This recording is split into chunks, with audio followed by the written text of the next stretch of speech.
I mean, Welcome back. Chicago Fire Weekly, presented by the Private Bank. Fred Hubner, along with Paul Tenorio, Frank Lopez, and Chicago Fire assistant coach Eric Gehrig joining us. Also, but don't forget, the 2015 Fire Defender of the Year.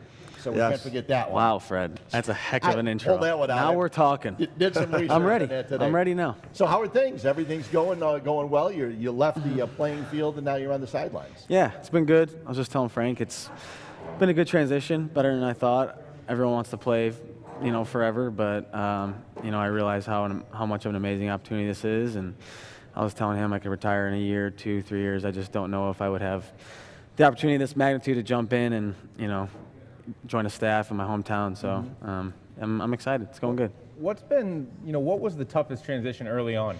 Because I remember talking to you, I come out, you're at the fire pitch, and you're wearing coaching gear, and you're out there, and I can tell you get a few touches in where you can. Was it weird in those early goings to get used to being the coach versus being a player? Yeah, I think the weirdest day was for sure the first day. And to answer your question, I think the thing that's most different is just the competitive juices and getting that fix. I kind of get my fix on the side with workouts and running, but after that I'm good. And ever since then, it's been relatively smooth sailing. I have a lot to learn and a long way to go in the coaching realm, but I'm learning from Pano and Marco and Sarke. I feel like I'm really lucky. They're younger guys, and there's a lot to learn. So. No, it's great, I think, for me, because we were talking earlier, because I kind of remember a similar situation with myself when I stopped. But I was going to ask you, now that you're the coach and then you're there from morning till 5, 6 in the afternoon, how much nicer was it when you're a player? You just come and you train a couple hours and you say, see you guys later. Yeah, you definitely take it for granted a little bit, I guess. But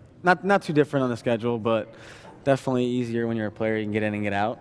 But I'm there to help the players and whatever I got to do. Your situation, because, a lot of guys on the team were there when you were playing. Yeah. How that transition, how has that been? How have you handled that? Yeah, it's a unique situation, but I also think it's a good thing. I think I know a lot of the players. I know, what they like, what they don't like. At the same time, I know what Pano likes and what he doesn't like. So I feel like it's a good bridge from the locker room to the coaching staff, and from the coaching staff to the locker room. And it's kind of where I'm, kind of fitting in. And again, I played in the MLS for 6 years, and so I feel like I know what the guys need and want, and I think it's a good position for me. And you talk about getting that competitiveness back. One advantage of being on the sideline is I get a chance to be close to the coaching staffs. Assistant coaches, man, they play a good role. Sometimes you got to chirp back and forth at the benches. You got to make sure you make your points in the game. How about that transition? When do you know when to speak up, when to say something? Maybe you look over at the other bench and you let them know what you're thinking. Yeah, that's a good point. This past weekend, I had the competitive juices going. I was ready to run out there on the field, but I realized I couldn't do that. And I've had a couple good conversations with the other bench, But yeah, I still fit in when I can. Yeah, for sure. Is it interesting where when you were playing with guys, you may have seen something and maybe not been able to critique them or tell them where to go or what to do, even though you never really seemed to have a problem with that when you were playing in the center back position. But now it's different. Now you're a coach. Now your job is to point out when they make those kind of mistakes. Yeah, like you said, I think I was always the type of player that helped players on the field, whether player they were next to me or on my team. But now, like you said, that I'm a coach, I feel like I have a good grasp of when's the right time to press on the gas pedal and maybe get on guys a little bit. But I also feel like I know when, hey, he's a little sensitive right now. He's had a few bad plays. Stay off him a little bit. So I feel like I have a good understanding of when to get on a guy, when to say something versus when to just let him be, and when he's going to fix it on himself. So again, I'm frank and tell you, when you're a player, in those certain situations where you're uncomfortable and you're lacking a little bit of confidence and you need just a little bit of space, but you also need those time where a little kick in the butt. And I feel like I have a good relationship with not only the guys that I know from last year, but also the new guys. Eric, when we were talking before the show, one interesting aspect, a lot of players go from playing straight into coaching. And even guys who have histories. I think of Ben Olsen, who was a big part of DC United going up. Now he's coaching that team. There's a huge connection there. But your connection goes even beyond the fact that you played for this franchise. You grew up going to the games. You were telling Frank you were in the stands when he scored in the U.S. Open Cup final against Columbus. You were a season ticket holder.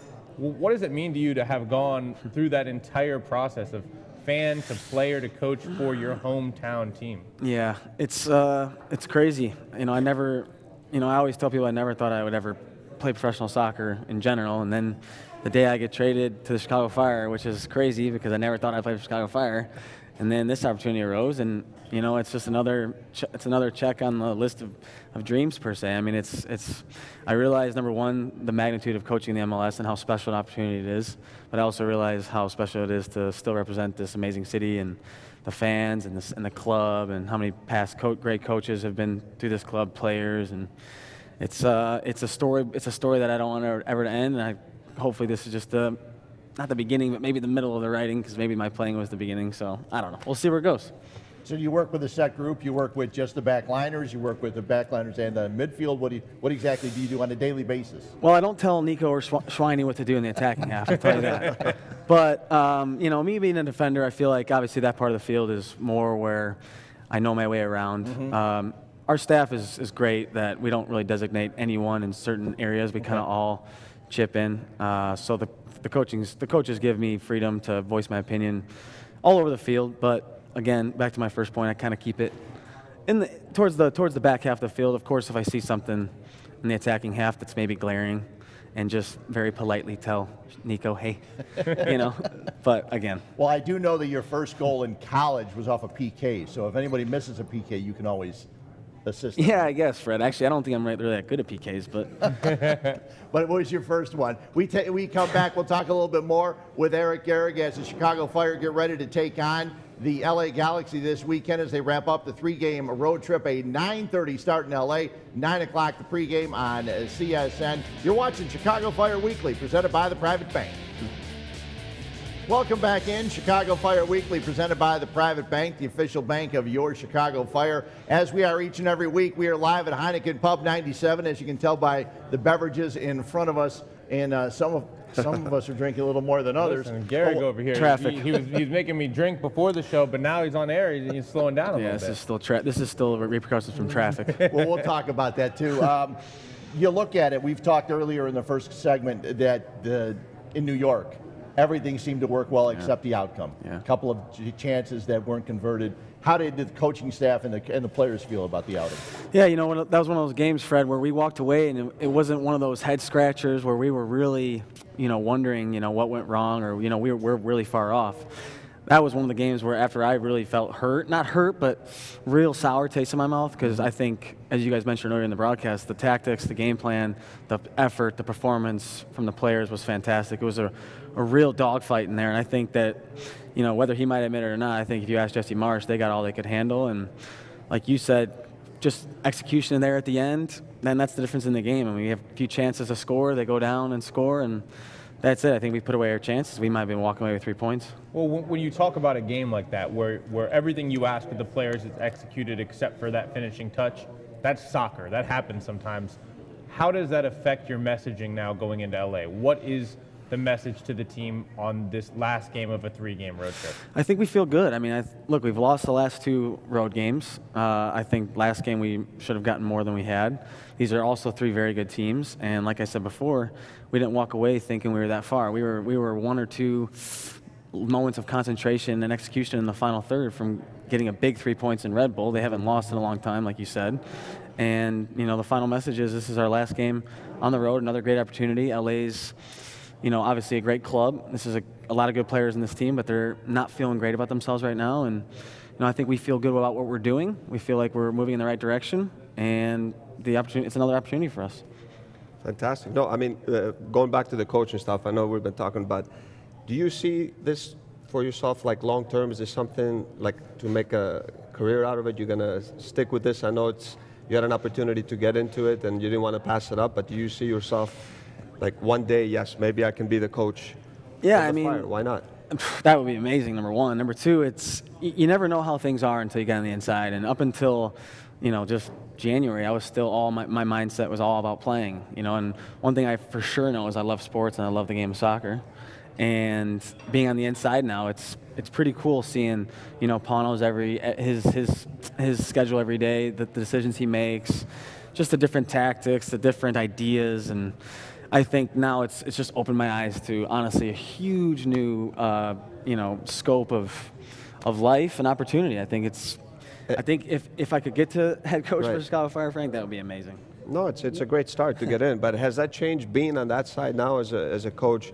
Has it changed the way your philosophy, the way you look at a player? Do you look at other things right now that are more important? Has anything changed in a short time, the way you view players? Yeah, I think I've learned so much. I've only been in it now 2, 3, 4 months, and I think I've learned so much, Frank, just from looking at players, just from looking at what makes a good player versus, I don't want to say makes a bad player, but things that make players elite and make teams elite.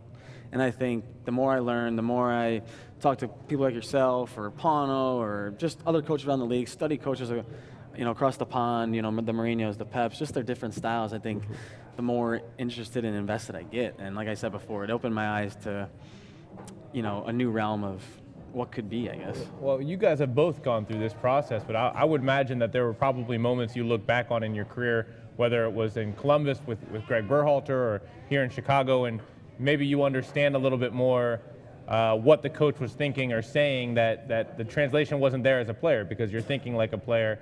Now that you're in the shoes of a coach, has it added that perspective where you can look back on your career and see certain moments and why they did what they did? That's a good point, Paul. Because I've actually thought about that, a lot up until now. I think when you're a player, there's just so much that goes into it, whether it's the pressure of the game, the days before the game, the training. There's a lot that goes into it. And a lot of times, like you said, you just don't think about maybe just what the coach's type of thinking is. You know what I'm saying? And I feel like You kind of get that big picture versus small picture? Exactly. Sorry.